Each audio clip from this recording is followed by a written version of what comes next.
So now that the explosives have gone off, what we have is a whole bunch of lumps of loose coal that have been blasted into pieces. Now this we can shovel and load into our buggy.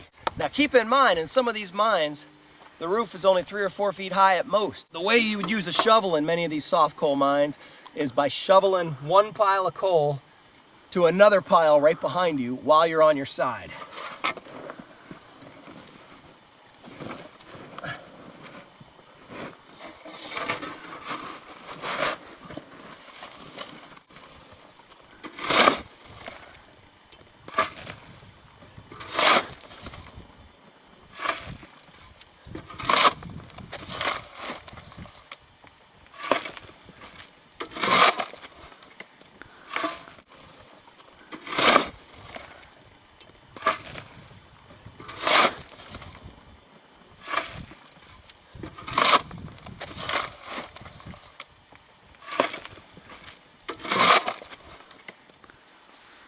This would have been your average morning: drilling, blasting, shoveling.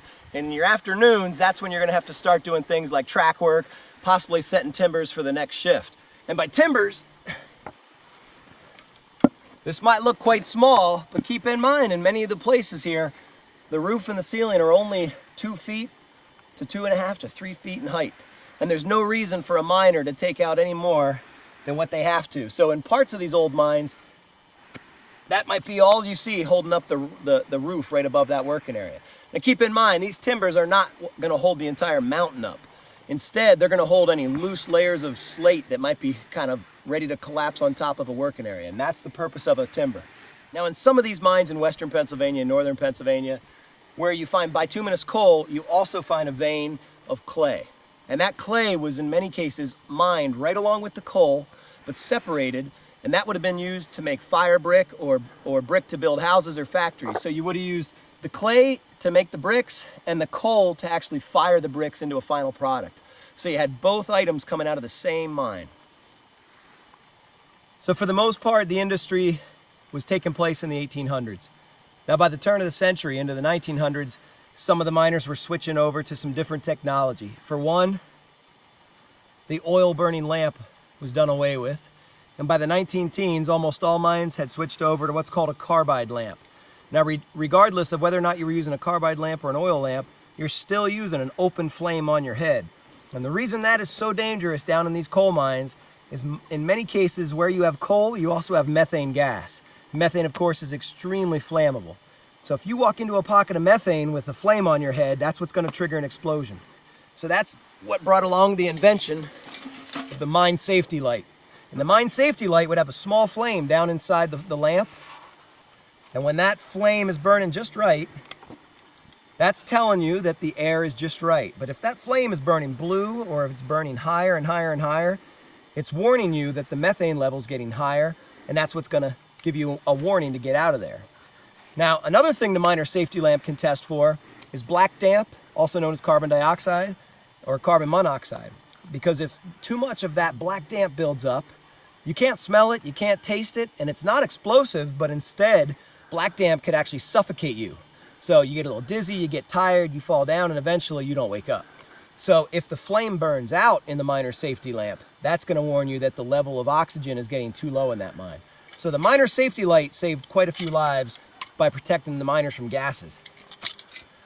Before the miner safety lamp, they did indeed use canaries in little cages. If the canary died, it was a warning that the gases were building up to the point where it would soon be unfit for human life. It might kill the canary a few percentage points earlier. The other thing that came into place, black powder was done away with by the late 1800s. By 1900, almost all mines had switched over to dynamite, a safer explosive simply because it wasn't so temperamental around sparks. Black powder will detonate at the slightest spark. So when they did away with black powder, that fact right there saved a lot of lives. Now, many of these soft coal mines went out of business by the 1920s and 30s, and that happened, of course, for several reasons.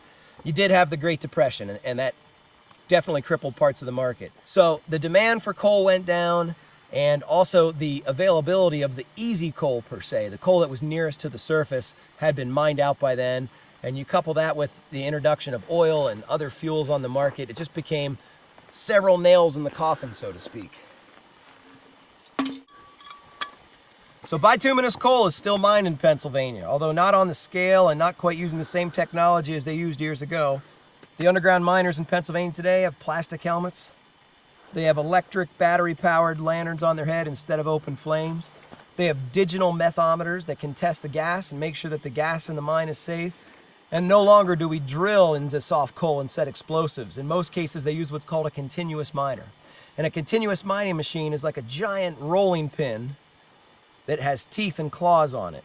And one miner can actually drive this continuous miner and produce somewhere around 20 to 40 times the tonnage of soft coal as would have been used years ago in the hand picking and hand drilling process. Coal is still an extremely valuable resource. It's mainly used to make our electricity. About half of America's electricity still to this day comes from coal, and most of that coal is soft coal. So in this video, I hope we gave you a taste of the soft coal mining heritage we have here in Pennsylvania. Really, it started at the birth of our nation in the late 1700s, and through the 1800s, it would have been miners wearing handmade oil-burning lamps like this. It would have been an era of pick and shovel. But by World War I and into World War II, the industry was going through a transition, becoming much more mechanized, much more modern, and by the 1940s and 50s, all miners were wearing electric lamps on their head, hard hats for protection. Most of the mines had switched over to the continuous mining methods, and still after the same resource, but using entirely different technology. Now, a lot of the excitement is currently being put towards figuring out ways that we can still use coal as a resource, but minimizing its effects on our environment. Of course, one of the biggest problems with burning coal is the release of carbon dioxide. A lot of research is being put into capturing the carbon coming out of the smokestacks of these power plants and figuring out ways that we can capture that carbon instead of letting it get into the atmosphere, keeping it as a solid or finding another way to process it. So you'll probably see a lot more coal come out of the hills and valleys of Pennsylvania. I think it'll be an entirely different era that we're about to enter into. My wife is a miner's wife, hey, hey. My wife is a miner's wife, hey, hey. My wife is a miner's wife, worried too much of her life. Somebody tell the Lord what's going on. But a miner works his day towards hell anyway. A miner works his days towards hell anyway. A miner works his days towards hell until we ring his death knell. Somebody tell the Lord what's going on.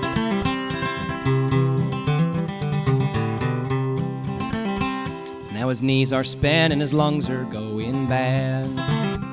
His knees are spent and his lungs are going bad. His knees are spent, his lungs are bad, spitting image of his dad. Somebody tell the Lord what's going on. Then the breaker takes the coal and runs, And the breaker takes the coal and runs, Then the breaker takes the coal and runs like the farmer with his profit gone. Somebody tell the Lord what's going on.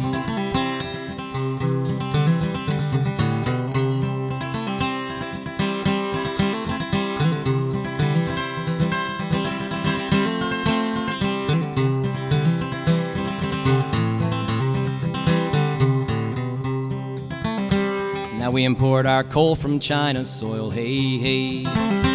We import our coal from China's soil, hey, hey. We import our coal from China's soil. They go through men like motor oil.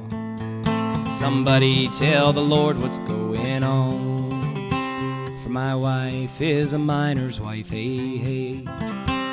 My wife is a miner's wife, hey, hey. My wife is a miner's wife, worried too much of her life. Somebody tell the Lord what's